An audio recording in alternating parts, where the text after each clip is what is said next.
अब गुरुजी अयोध्या में।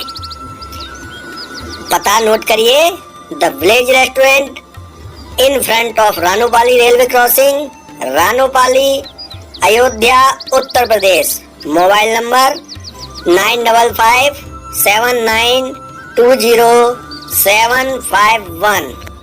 नमस्कार, जय सिया राम। आप सब दर्शकों का स्वागत है। पिछला जो एपिसोड था उसमें हमने कन्या लग्न तक, क्षमा कीजिए, कन्या राशि तक का हाल बताया था कि गुरु के स्वयं की राशि धनु पर गोचर का क्या प्रभाव रहेगा।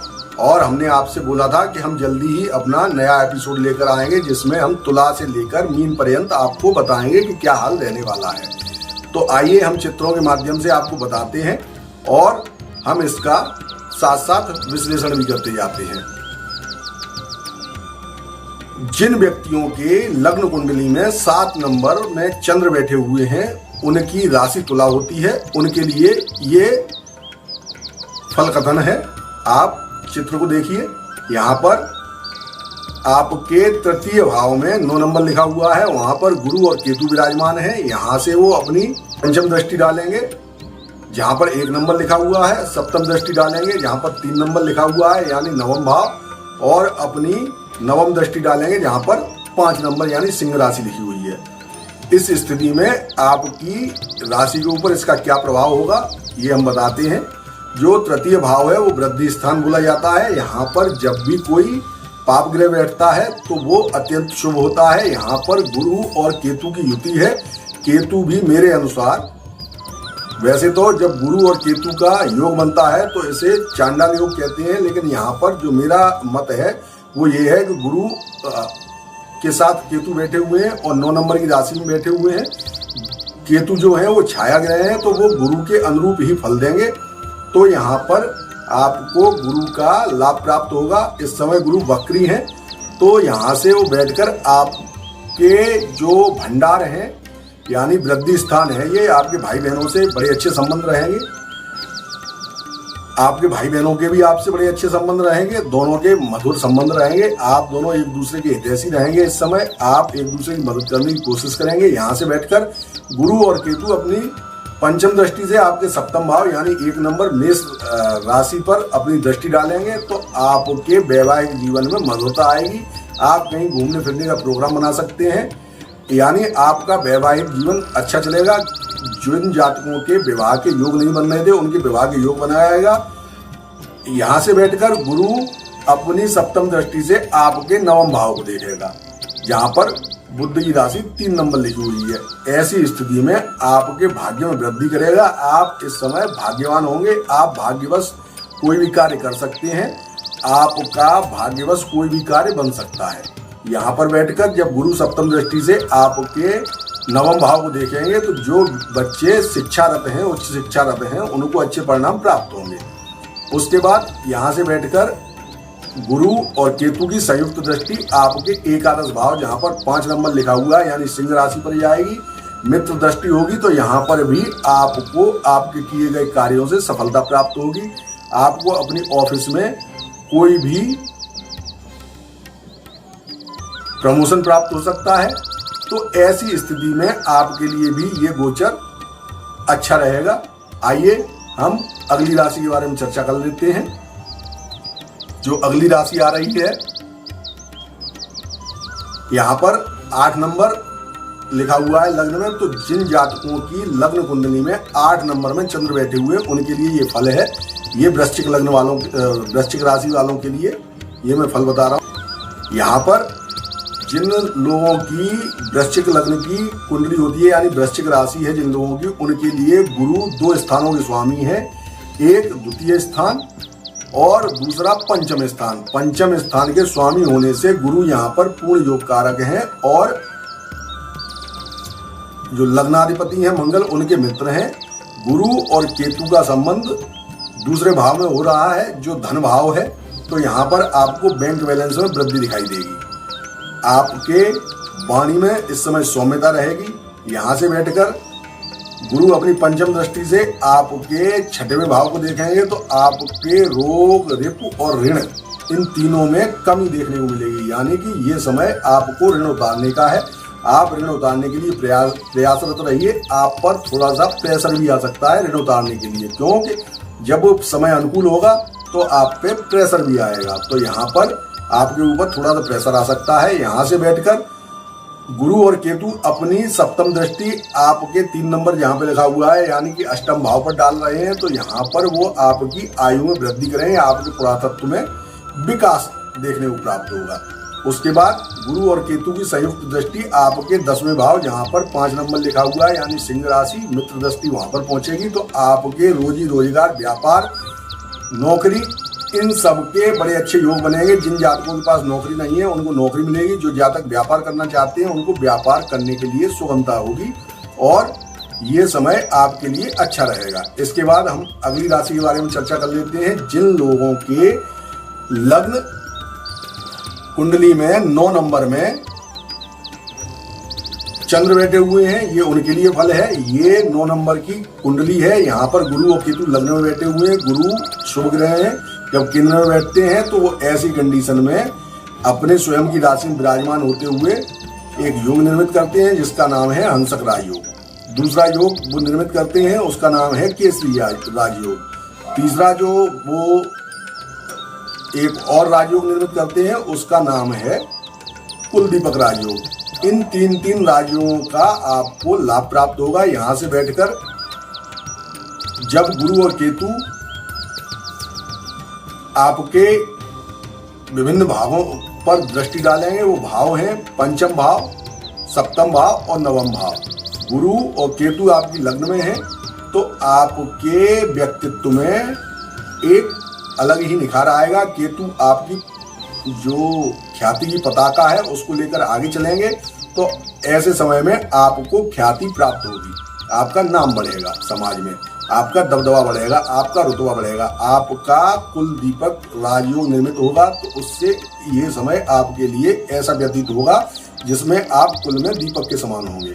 यहाँ से बैठकर पंचम दृष्टि आपके पंचम भाव पर डालेंगे जिससे कि आपको अगर संतान नहीं है, विवाहित हैं आप, तो संतान के योग उत्पन्न होंगे। जो बच्चे पढ़ रहे हैं उनको पढ़ाई में उत्तम स्थितियां आएंगी। यहाँ से बैठकर आपके जीवन साथी के भाव को देखेंगे। अगर आप विवाहित हैं तो आपको ऐसी समय में अपने जीवन साथी का स्नेह प्राप्त होगा, प्रेम प्राप्त होगा, बड़े अच्छे संबंध चलेंगे। अगर आपका विवाह नहीं हुआ है तो आपके विवाह होने के योग निर्मित होंगे। यहाँ से बैठकर नवम भाव को देखेंगे। अगर बच्चे उच्च शिक्षारत हैं तो आपको अच्छे परिणाम प्राप्त होंगे, पढ़ाई में लिखाई में मन लगेगा, भाग्य आपका उत्तरोत्तर साथ देगा, आपके साथ बना रहेगा। यहाँ से बैठकर जब गुरु लग्नाधिपति होकर आपके भाग्य स्थान को देखेंगे तो आपकी आमदनी में भी वृद्धि दिखाई देगी। यानी कि ये जो समय है ये धनु लग्न वालों के लिए यानी धनु राशि वालों के लिए उत्तम है, सर्वोत्तम है, सर्वश्रेष्ठ है। आप इसका लाभ लीजिए। आइए अगली राशि के बारे में चर्चा कर लेते हैं। जो व्यक्ति जिनकी लग्न कुंडली में 10 नंबर में चंद्रमा बैठे हुए हैं उनकी मकर राशि है। मकर राशि वालों के लिए ये फल आ रहा है। मकर राशि में गुरुदेव हैं, वो 2 स्थानों के स्वामी हैं, एक द्वादश स्थान और एक तृतीय स्थान। इन दोनों स्थानों के स्वामी होते हुए वो द्वादश स्थान में बैठे हुए हैं। और जो मकर लग्न है उन जातकों के लिए गुरु योग कारक नहीं है। तो ऐसी स्थिति में स्वग्रही होने से आपके खर्चों में इजाफा होगा, आपको यात्राएं करनी पड़ सकती हैं। केतु के साथ युद्ध होने से आपको विदेश यात्राओं के योग बन सकते हैं। यहाँ से बैठकर गुरु और केतु आपके चतुर्थ भाव को देखेंगे तो आपको सुख के संसाधनों के लिए खर्चा करना पड़ सकता है। यहाँ से बैठकर गुरु और केतु अपनी सप्तम दृष्टि से आपके 6वें भाव को देखेंगे तो जिन व्यक्तियों ने लोन ले रखा है उनके ऊपर इस समय पूर्ण प्रेशर आएगा। आपको सावधान रहना चाहिए। अगर आपने कोई उधार लिया हुआ है तो ऐसी स्थिति में आपको वो उधार पटाना पड़ेगा, नहीं तो आपके ऊपर प्रेशर बहुत ज़्यादा आने वाला है। यहाँ से बैठकर गुरु और केतु अपनी संयुक्त दृष्टि आपके अष्टम भाव पर डालेंगे। आपके अष्टम भाव पर दृष्टि डालने से, गुरु की शुभ दृष्टि होगी तो आपको आपकी आयु में और पुरातत्व में कुछ लाभ प्राप्त होंगे। आइए हम आगे वाली राशि यानी कुंभ राशि के बारे में चर्चा कर लेते हैं। जिन जातकों की कुंडली में कुंभ यानी 11 नंबर लग्न कुंडली में 11 नंबर में चंद्र बैठे हुए, उनके लिए ये फल है।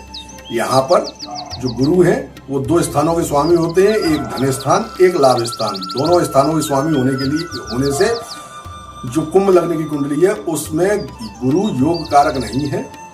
तो यहाँ पर गुरु स्वयं की राशि 9 नंबर में आपके लाभ भाव में विराजमान है। ऐसी स्थिति में आपको लाभ वो प्रचुर मात्रा में दिलाते रहेंगे। यहाँ से बैठकर उनकी पंचम दृष्टि आपके सहोदर यानी कि आपके भाई बहनों के भाव पर जा रही है।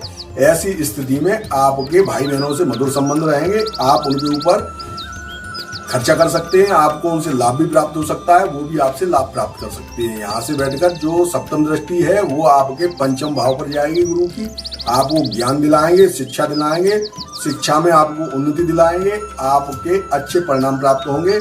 आने वाला जो समय है वो आपके लिए श्रेयस्कर रहेगा। अगर आप विवाहित हैं तो आपको संतान के योग बनेंगे। यहाँ से बैठकर गुरु अपनी नवम दृष्टि आपके सप्तम भाव यानी 5 नंबर जहाँ पर लिखा हुआ है वहां पर डालेंगे। तो अगर आपके अभी तक विवाह नहीं हुआ है तो विवाह के योग बनेंगे। अगर आप विवाहित हैं तो आपके अपने जीवन साथी से संबंध बहुत बढ़िया रहेंगे। आप घूमने फिरने का प्लान बना सकते हैं, इसके ऊपर भी खर्चा कर सकते हैं।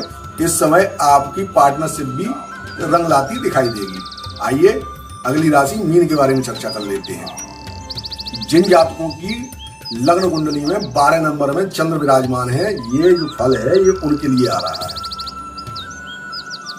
यहाँ पर गुरु 2 स्थानों के स्वामी होते हैं, एक लग्न के और दूसरे आपके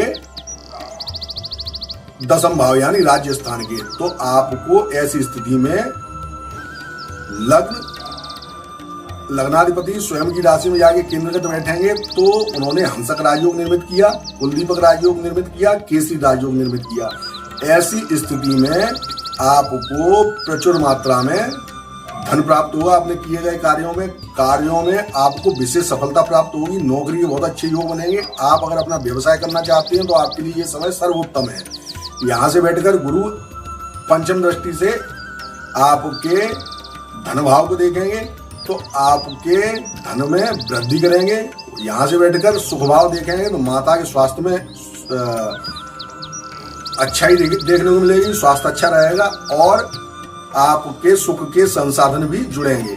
यहाँ से बैठकर वो आपके 6वें भाव को देखेंगे। अगर आपने कोई ऋण वगैरह लिया हुआ है तो उसको पटाने के लिए भी ये समय अच्छा है। अगर आप ऋण लेना चाहते हैं तो वो भी आपको प्राप्त होगा। तो ये समय आपके लिए कुल मिला के अच्छा है। मैंने आपको इस एपिसोड में तुला से लेकर मीन मैंने आपको सारी राशियों का हाल बता दिया है। मैं ये बताना चाहता हूँ कि मैं कुछ समय उपरांत, क्योंकि अभी तो जो कोविड का असर है वो बहुत ज़्यादा है मानव जीवन पर, तो जब उसका प्रचार और प्रसार थोड़ा सा कम होगा तो मैं कुछ दिनों दिल्ली बैठूंगा महीने में और कुछ दिन अयोध्या बैठूंगा। अभी मैं वर्क फ्रॉम होम कर रहा हूँ। तो आप लोगों को अगर कोई मुझसे सुझाव चाहिए तो आप मुझसे ऑनलाइन सपोर्ट ले सकते हैं। और उसके बाद जब मैं दिल्ली बैठने लगूंगा तो आप मुझसे दिल्ली में भी आके मिल सकते हैं। अगर आप अयोध्या, गोरखपुर, लखनऊ के आसपास के हैं तो आप मुझसे अयोध्या में आके मिल सकते हैं। उसके लिए मैं अवेलेबल रहूंगा। इसी के साथ मुझे आज्ञा दीजिए।